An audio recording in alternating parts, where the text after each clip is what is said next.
time for one last question, and then I'll also turn it over to Rajiv for any. You know what I could do very quick because it's 4? Let each of them ask, then I'll answer it together. Okay. How's that? I'll try, at least everybody will be heard. So everyone, just ask your questions all in a row, and you'll answer. I'll try to remember. Okay. Okay, so what is the motivation behind the William Jones of today to offer these distorted and perverted interpretations of Sanskrit texts? Okay. In particular, for the junior scientists, I understand that they need to get their tenure and therefore they have to follow the footsteps of senior scientists. Okay, no, I understand. What is the motive of the Pollock type people today? Good, I understand. Next one. Rajivji, in explaining your book, objective is to reach out to the traditional scholars who are in their silos right now to motivate them to come and give the rebuttals. So in explaining them, in the previous Puranas, we have like Jabali and other Charvakas who we can tell them they refuted, but they still coexisted. So now then you're saying more modern Charvakas too. So how do we explain them the context? Saying that, how are these new Charvakas, how are they powerful, and how can we reach the message saying that they have a big job to do? How can we explain to the Indian traditional scholars the big job to refute the Charvakas? Refute the Charvakas, yeah. Okay? Yeah, thank you. Namaste, Rajiji. I see casteism is one of the still problems in India. So what is the solution to get rid of this casteist politics? Okay, good. Namaskar. Namaskar, you just now said the present crop of journalists are already invested. But what I want to ask you is, if you watch those channels, I don't want to name the channels, but I can name the channels, they get a very wide audience. People are just go to the TV. Yes. How do we ensure that people like you and so many other saner voices get an audience and through which we could explain? See, the new crop of journalists will arrive, but by then the damage may have already been done. No, I understand. How to do it faster. Okay. How do we? So I have, yes. So we need a specific channel for it, because the current media channels are all ruled by industrialists or by foreign countries. Right. Good. Okay, so there's 4 questions. You have another one, but you already asked one. Yeah. Okay. For a repeat question. Okay, repeat, quick one. Okay. So, very similar to how he asked about casteism, I had this about a very quick argument I had with my colleague. So, Hinduism, let's say you have Varnas. Hinduism, let's say if you have Varnas, the 4 Varnas, like are very hierarchical and they... Yeah, quite. So I told them, my counter argument was, hey, the concept of Varna is still there. I'm in IT, so I told them, hey, you have your CEOs, CFOs, and CMOs doing sales. So what's the question? I'm saying the interpretation of Varna is still there in every form of way we form. What's the question? So it is still there. So however, we don't have a counter argument saying it's not bad or anything. We just always on the defense. So it's the same question. It's about caste. At a Varna, a little higher level. Okay, caste and Varna. Yeah, I understand. Okay, please. I have 2 quick questions. Can you make it one? Pick the more difficult one. Okay, how to fit the advances in secular science, Western science, into dharmic context? Very good. Okay. So I'll answer these. Good. Okay. So what's the motive of people like Pollock? I mean, they're not Christians, so do not say that they're trying to convert. Their effect is that they're helping the Christians, because when you beat up the Hindus, obviously then they're an easy target to convert. But their motive is exactly the same motive as all the Indian leftists. I mean, leftists around the world have a certain ideological conviction. They're convinced of it.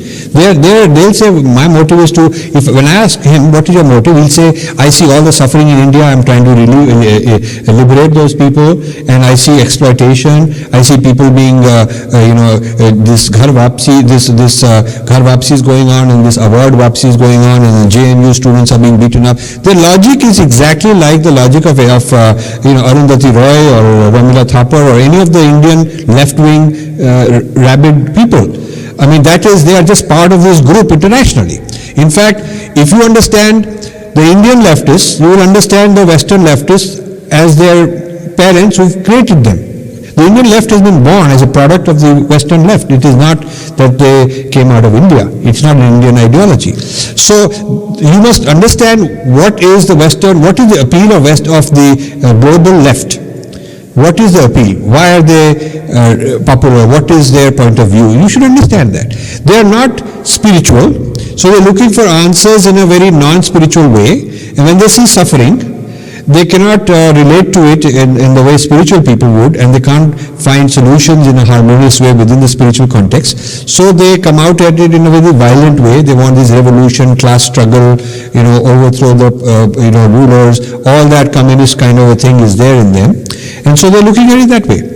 And that's the point of view they are bringing. That's their agenda. It's an ideological agenda. The second is how to convince the traditional schools that they should come and criticize, they should come and do Purv Paksh of the Charvaks, the new Charvaks, as I call them. That's my challenge. I'm still facing it. I don't know how, but I'm finding that quite a few of them are convinced. They are waiting for somebody like me to organize. We are going to have a Purv Paksh of Palak conference or seminar sometime this summer, and we'll invite 20 people and we'll have 4 topics, half day each for 2 days, and somebody has come up with the funding to fly these people and all that stuff. So the funding is there. We have a project leader from India who's a very good Sanskrit scholar. He is signed up and he'll do it. The next step is we're looking for a host institution, and we are looking for scholars who will do it. And would you believe, 2 institutions that were very enthusiastic about this. Please hear this carefully. 2 institutions, traditional Sanskrit, that were very enthusiastic about it. I gave talks there. And on the video, when you watch them carefully, these videos, the senior people from the universities, the Sanskrit universities, stand up and say, we want to do this Purv Paksha, Rajiv is a pioneer, we have to do Purv Paksha, Sheldon Pollock. They're on the camera, all of them. A few days later, when this petition scandal starts, they get a phone call from certain people.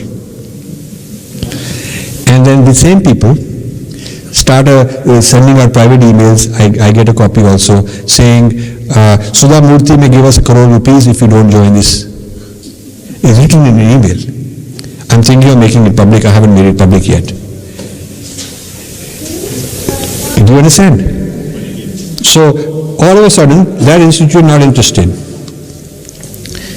Not only on camera they are saying we want to do this, Purv Paksh of Palak, but after that event is over, they had lunch with me, all the big shots of that university, about 8 or 9 of the Sanskrit university, from the dean onwards, vice chancellor, everybody there, saying, how do we get started, let's get started. And then in that same day evening, this gentleman, who's a major person there, comes to my hotel, we have a coffee together in which he says, I want to get started, what's the next step? I said, give me a written proposal, which scholars will come, how much funding you need, whatever. So he says, he then sends me, within 24 hours or so, he sends me a written proposal. I have a copy of that. He's named 26 scholars as his recommendation. It will cost so many lakhs, and he's willing to do it in April or May. All this shows a lot of interest. And then a few days later,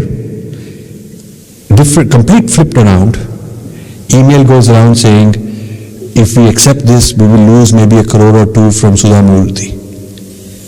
So what do you call that? Selling out. What do you call it? Okay. Then this goes around.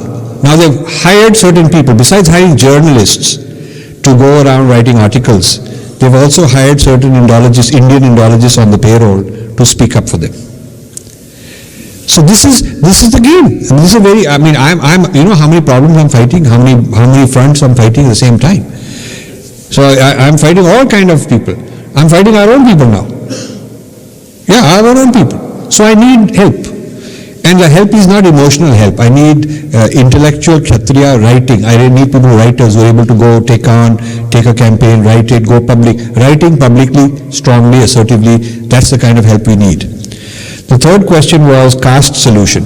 Now this is such a huge problem, caste and Varna solution. I can refer you to a conference we did 2 years ago, 3 years ago. We did a conference in New Jersey, and Aditi was one of the main organizers, Ravi was one of the main organizers, and there are a lot of papers from that, a lot of material Right, that could the proceedings from that will be published. proceedings from that will be published. So I cannot tell you in the 30 seconds I've been allocated what was discussed in 3 days. But if you, since you've given your email ID, we'll make you part of this WhatsApp group. And when the proceedings of that come out, we should get everybody Yes, we will copy. share that. Yeah. Then the fourth one was how to get this point of view on television. Because on television it's just the opposing point of view. I don't know. I wish I knew. If I knew, I would be there. But it is blocked. That road is blocked. It's very well managed blockage. Very well managed blockage. So, but occasionally I get through, and I get through when a lot of public outrage on social media. Social media helps put pressure on mainstream media.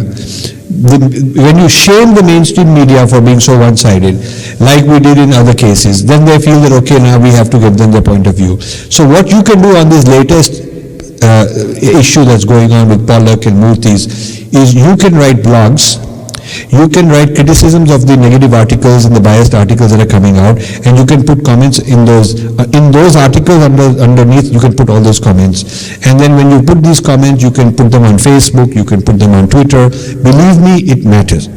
I get called to give my point of view only when my supporters make noise. That because these guys are worried about their reputation. Okay, and then the final one is a very good one.